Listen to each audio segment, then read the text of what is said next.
An important threat to ocean health is chemical pollution, which occurs when substances, primarily, and the name kind of gives it away here, of chemical nature, even though it can also refer to harmful microorganisms, get into the water.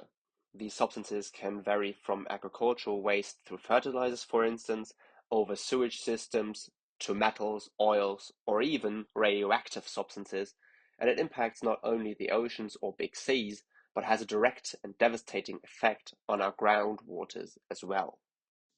Acidification is closely linked to chemical pollution.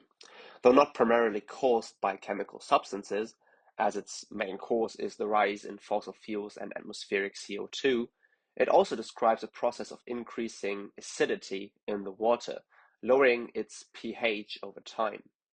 As reported by the NRDC, experts predict that by the end of the 21st century, the ocean water's pH could be as low as it has last been 14 to 17 million years ago. The effects of both of these are manifold. The inhabitants of the affected waters obviously suffer.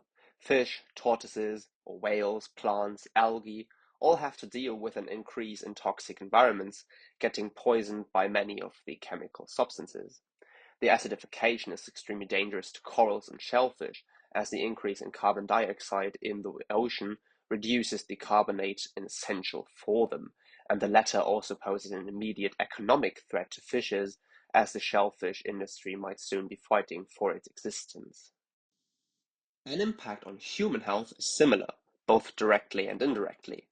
When chemical pollution or acidification occur in the groundwater, these substances as toxins become very dangerous and harmful, be it through contaminating our drinking water or the water we use to shower, not to mention going for a swim in the ocean. And when eating fish or any other product of the ocean, we are at risk of consuming these toxins indirectly. The NRDC reports that chemical pollution in the water caused 1.8 million deaths in 2015, making its yearly tolls deadlier than war and all other forms of violence combined. But there's still a shimmer of hope.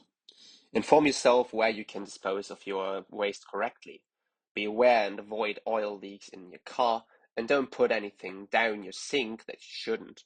Try your best to keep your carbon footprint as small as possible, and, most importantly, make yourself and others aware of these issues so they know how they can prevent them as well. Thanks for listening. If you want to participate in this fight for our planet and its future, please like this, share it with friends, family, work buddies, everyone you know, spread the word, and follow us on Instagram or Facebook.